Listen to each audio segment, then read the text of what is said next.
find some stories that go along with the sermon, and I found three. So this lady, she said that she had applied for this job that she just really, really wanted. She was qualified. She lived close by. It was like perfect. And of course, they called and she didn't get it. And she was gonna, she was gonna maybe wait and try to apply again, or she didn't know what to do because she had her heart set on this job.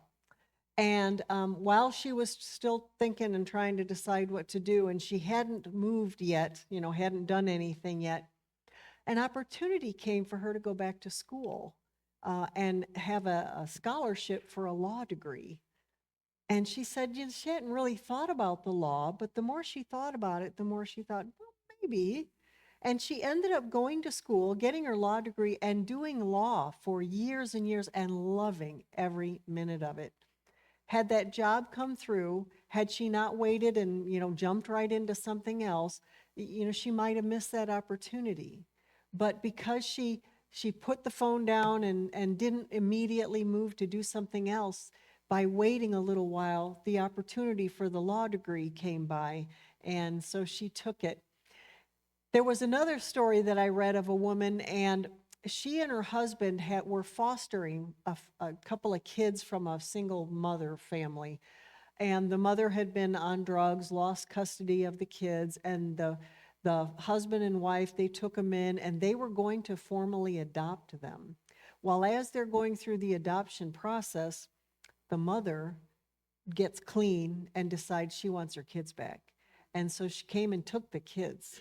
And, legally they were hers, and she had gone through all the hoops to, get her kids back. So, of course, the couple was devastated. And after they wept for a while and grieved, the woman said, "Well, let's find some more kids to foster. Let's adopt someone. Let's just do it." And the husband said, "No, it's too soon. Let's wait." And so, a couple more weeks goes by. "Let's adopt someone. I just really," and the husband keeps saying, "No, it just doesn't seem right." Well, they waited quite a while. And just as they were getting ready to go ahead and adopt someone else or foster someone else, the mother lost custody of those kids again, and this time for good. And they went right back to that couple and they got to adopt them. And had they waited and taken other kids in, they might not have been able to. But because God put them in the waiting room, they ended up getting the kids back. The third story is about a girl who was dating this guy, and he was kind of abusive, but she ended up kind of in one of those codependent relationships where she just couldn't let him go. And, but he wasn't the greatest guy, but and finally the guy left her, and she chased and chased and chased him. She was wounded, and it was better for her to be gone with this guy, but for whatever reason, she just would not let him go. And finally, someone said, "You need to let him go and move on and find someone else in your life." And she said, "I'll never find anyone else." But she finally came to the place of peace. And almost like the very next day, another man came into her life, and he was a wonderful man. And it was exactly what God wanted. And they're still together like 25 years later. There's something to be said for not jumping right into something else. When, if A didn't happen, our gut tells us we'll just jump right into B. And that way we don't have to grieve over A, or we don't have to think about that loss. Or there really is something to be said for being put in God's waiting room for just a little while, because we don't know what's coming. And we think, "Oh, well, if I just do this, it'll fix whatever just happened here." But sometimes being in the waiting room is the best place we could be. But waiting's hard, isn't it? It's hard. We don't want to wait.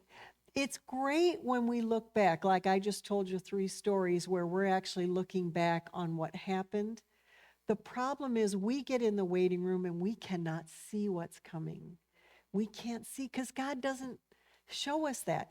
Every now and then, God might show us down the road a little ways, but he never shows us what's around the corner. He never does. So when you are in the waiting room, you do not know what's coming. This is where trust comes in, because you've got to say, do I trust God? If he's got me in the waiting room, there's a reason, and I've got to trust him. It's hard because we cannot see what's coming. But that's what trust is all about. If you could see it, then it really wouldn't be trust. It'd be like, oh, I see you're about to give me this in 3 weeks or in 3 months. I see that I'm going to get that. No, God doesn't show us that. He just wants us to trust him now when we're in the middle of we don't know what, right? So, oh, come on, there we go. David found himself in the waiting room a lot of times. And today I'm going to talk about Psalm 40 along with a few other scriptures. But David said in Psalm 40, I waited patiently for the Lord, and he inclined to me and heard my cry. He brought me up out of the pit of destruction, out of the miry clay, and he set my feet upon a rock, making my footsteps firm. He put a new song in my mouth, a song of praise to our God. Many will see and fear and will trust in the Lord. How blessed is the man who has made the Lord his trust and has not turned to the proud nor to those who lapse into falsehood. Many, O Lord my God, are the wonders which you have done, and your thoughts toward us, there is none to compare to you. These are the words of King David, the man who probably understood waiting better than anybody else. We have talked quite a bit about him this year, and we remember that Samuel came along. His own family didn't even bother to call him, but when Samuel called him, he anointed him as king, and then David went back to doing sheep, and nothing happened. And he waited for years and years, and eventually King Saul was chasing him around, trying to kill him. David was anointed king, but it didn't happen quite the way he expected. David understands waiting more than anybody else. God had him in a waiting room for years and years and years, probably something like 13, maybe more years in the waiting room, knowing that he was king, but not able to do anything about it. But God saved a specific job, and that's what I want to talk about. God had saved a specific job just for David, specific to David. David was the man of God's choosing. So we're going to go all the way back to Genesis chapter 6, verses 1 through 4, because I got to work from the beginning to get you to where David comes in.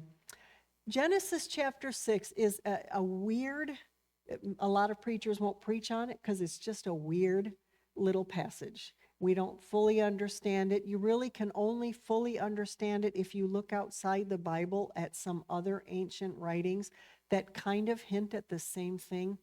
But anyway, Genesis 6, 1 through 4 says, when human beings began to increase in number on the earth, this is just before Noah, so you know what's coming, and daughters were born to them, the sons of God saw that the daughters of humans were beautiful, and they married any of them they chose. Then the Lord said, my spirit will not contend with humans forever, for they are mortal. Their days will be 120 years. The Nephilim were on the earth in those days and also afterward, when the sons of God went into the daughters of humans and had children by them. They were the heroes of old, the men of renown. So we'll talk more about the sons of God another time. What I want to talk about is the giants. Let's talk about those giants, because the giants were on the earth way back before Noah. We're talking something like 3,500 BC, approximately 1,500 years after the creation, maybe, and maybe it's 2,500 BC. Anyway, somewhere way back there. Whoever the sons of God are, and there are debates, and I have a few ideas, but they did something they weren't supposed to do. They looked down from wherever they lived, which was somewhere in the heavenlies, and saw these beautiful women and decided that they were going to have their way with them. I suspect that the women probably didn't have much of a choice. I can't imagine. Maybe they were, deceived into thinking it was a wonderful thing. But anyway, whatever happened with that, they ended up having these abominations, these giants. This was not something God had created for this earth. This earth was for the humans. And these sons of God came in and created these giants, these hybrids between the sons of God and humans, and they were an abomination before God. They were not what God wanted. But one of the key verses here is afterward. It says they were on the earth, and afterward, when the sons of God came in. We don't know for sure how they survived the flood or if they survived the flood.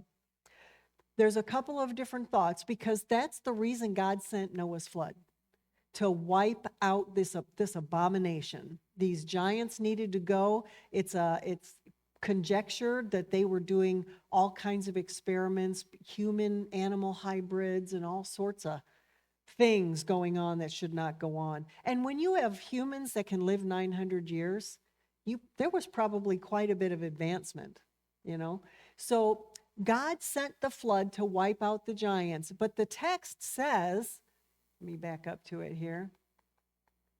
The Nephilim were on the earth in those days and also afterward. So after the flood, either the sons of God did it again and made more giants on the earth, or possibly some people have conjectured that the wives of Shem, Ham, and Japheth carried some of the giant DNA. We don't know. We honestly don't know how the giants got back onto the earth after the flood. But the truth is that there were giants on the earth after the flood. And so God doesn't want them here. He doesn't want them here. But here they are. They're here. And we're talking thousands of years ago. Thousands of years. By Joshua's day, which was somewhere around 1400 BC, the giants had been flourishing on the earth for a couple thousand years. The flood had wiped out one set, but there was more. And God did not wipe them out immediately. Moses comes along, the whole Israelite story, and what the Bible doesn't come right out and say, but is implied, is that all along there are giants. And of course, by Joshua's day, God is ready to wipe some of those giants out, but it's been a couple thousand years that those giants have been allowed to live on the earth. Talk about having a problem, and talk about waiting to fix. So from Adam until Noah is about 1,500 years, and then the giants start up again, and then God waits 2 more thousand years to get rid of them? Well, apparently, talk about waiting. Well, God's got his own timing. We don't understand God's timing. But in Joshua chapter 11, 21 and 22, we read this. At that time, Joshua went and destroyed the Anakites, that's the giants, from the hill country, from Hebron, from Debir, from Anab, and from all of the hill country of Judah, and from the hill country of Israel. Joshua totally destroyed them in their towns. No Anakites were left in the Israelite territory.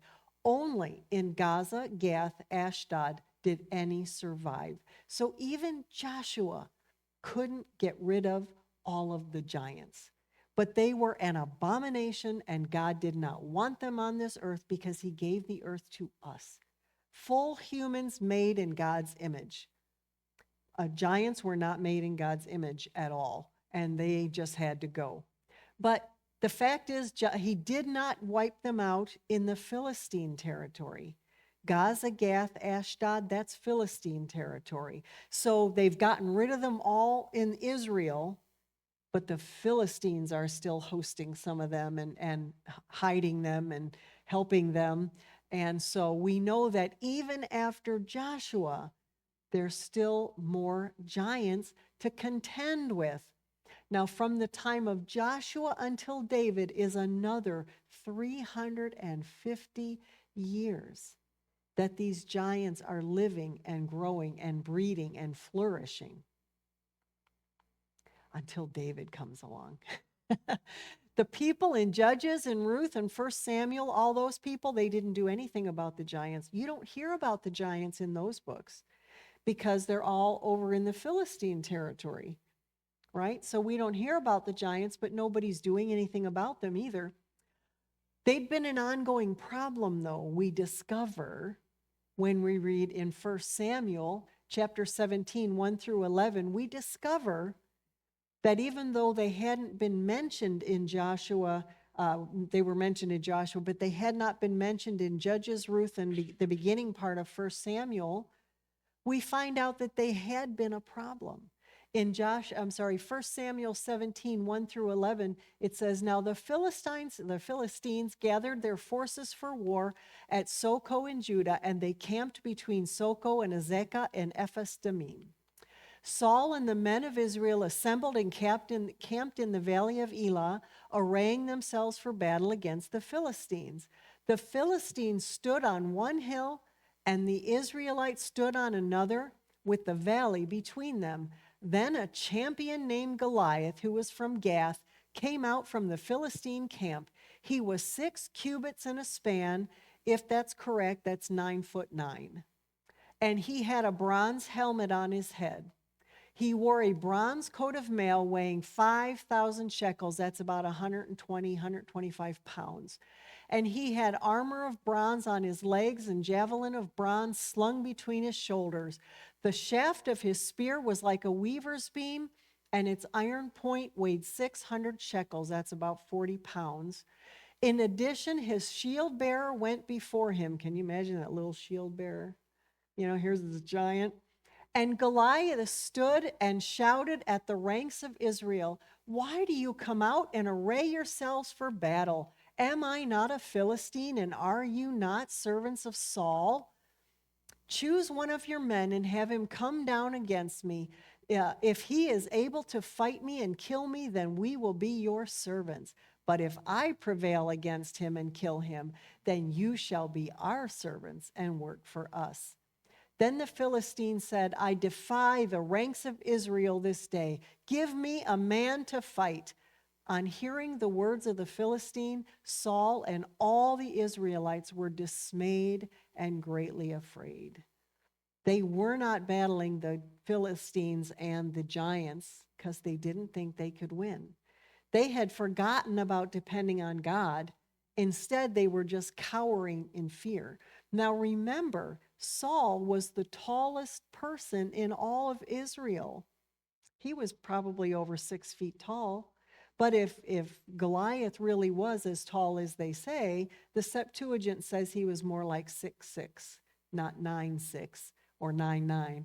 But either way, he was tall. And he must have been taller than Saul, because even if Saul was cowering in fear, didn't want to defeat this guy. So even though the text doesn't say so, we stumble upon a story that explains to us that the giants are still causing trouble 350 years after Joshua's time, and nobody's doing anything about it.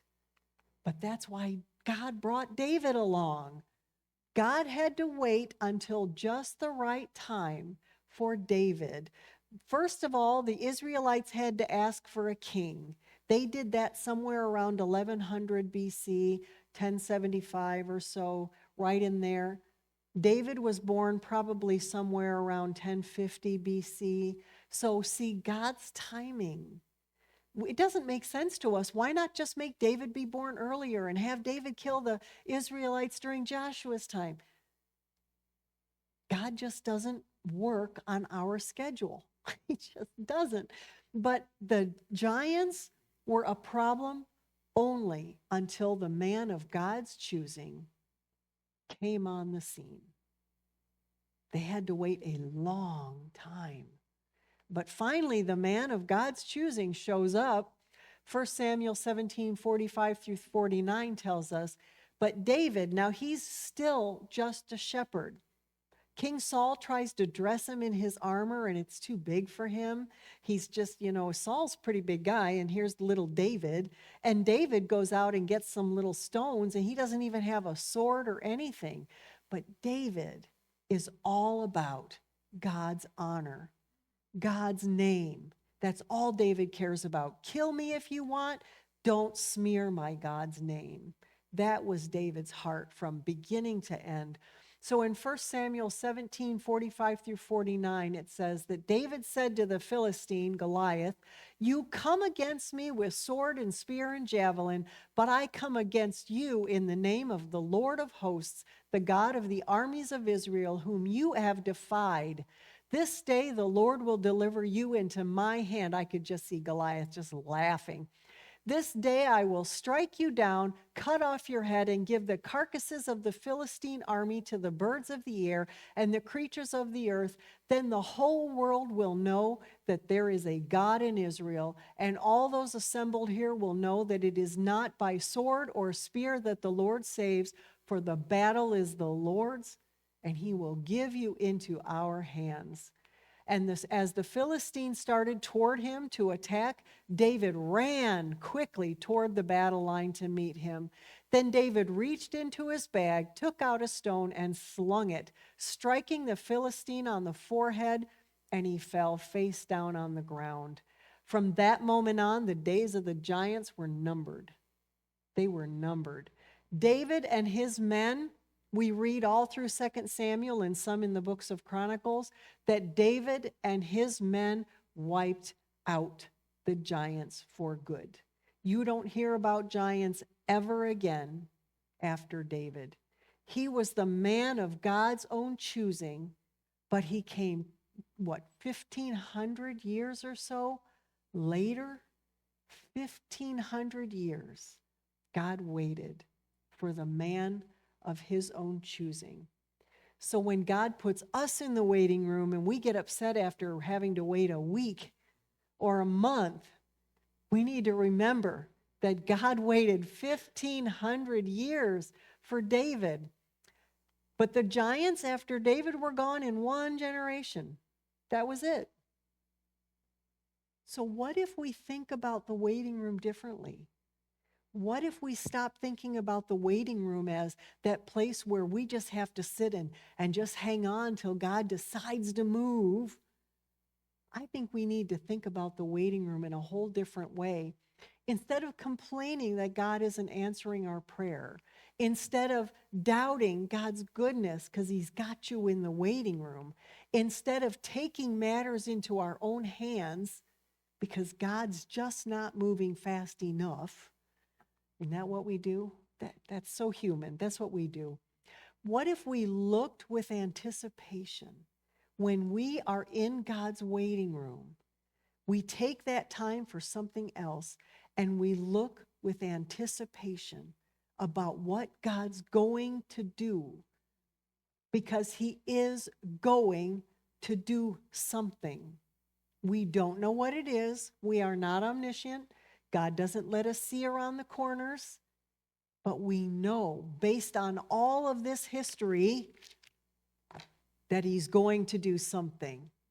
So instead of complaining or doubting or getting worried, we start looking with anticipation. Yeah, I'm in the waiting room right now. I don't know what my next job's going to be. Or I'm in the waiting room right now because I don't know what the answer is to this disease I have. Or I'm in the waiting room because I have a child who's all wayward and I don't know what's going on. But you're in that waiting room. Stop complaining. And I'm not pointing fingers at anybody. Some of you are probably already there. But if you're not, don't complain. Don't doubt. Keep trusting and start looking with anticipation. I can't wait to see what God's going to do if and when he finally moves. Not if, when he finally moves. I cannot wait to see what God's going to do. If we took advantage of the downtime in the waiting room, sometimes God puts us in the waiting room because we won't slow down any other way. We just won't slow down. We are just going headlong We have to do this and then that and then this and then that, and it's an endless list. And we never take a Sabbath, and we never take a break, and we never slow down long enough to even catch our breath. Sometimes God has to put us in the waiting room so that we will.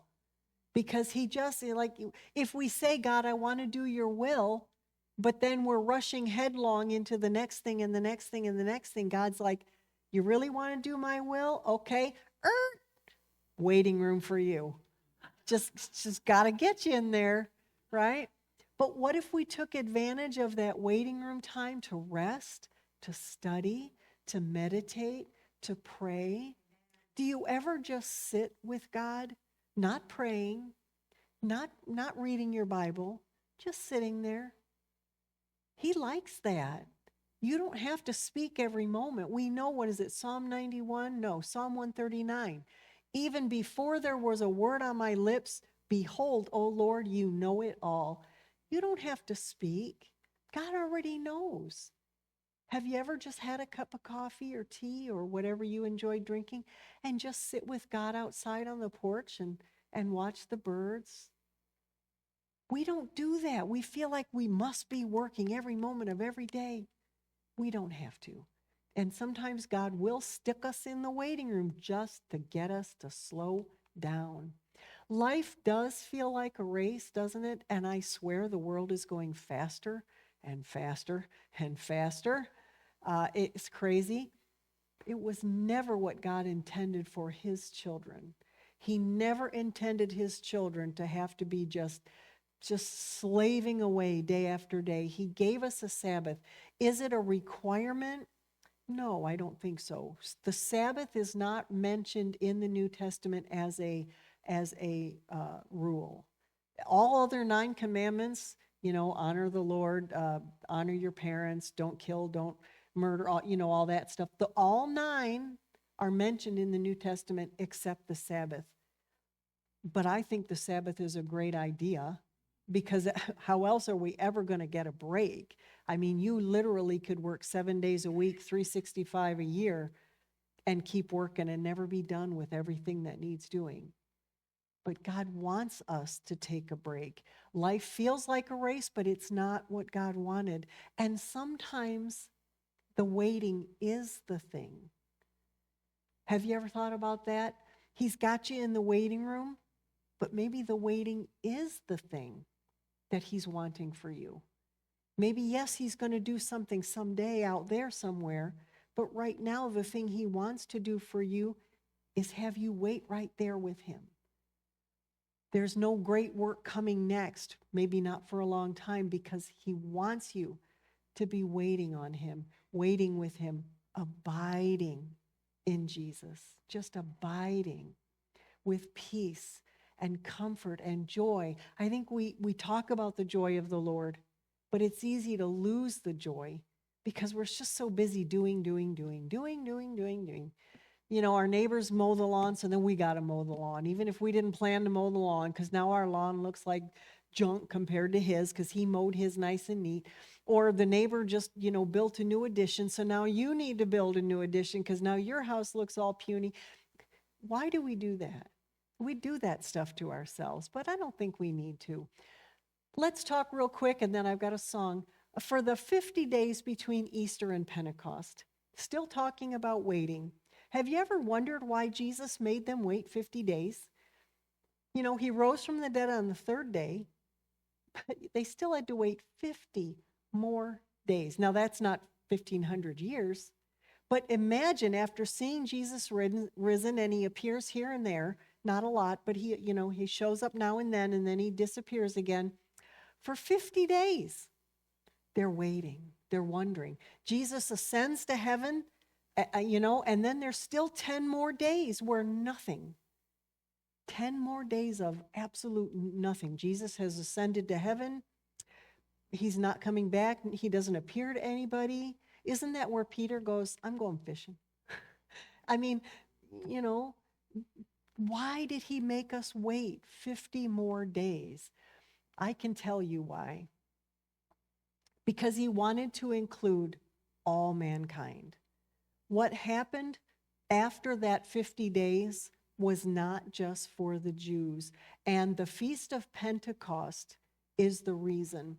The Feast of Pentecost is unique among all the feasts. In the Old Testament, if you read about Passover and unleavened bread and the atonement and Yom Kippur, and I'm getting them all mixed up, the trumpets and all those things, all of those feasts were for the Jews.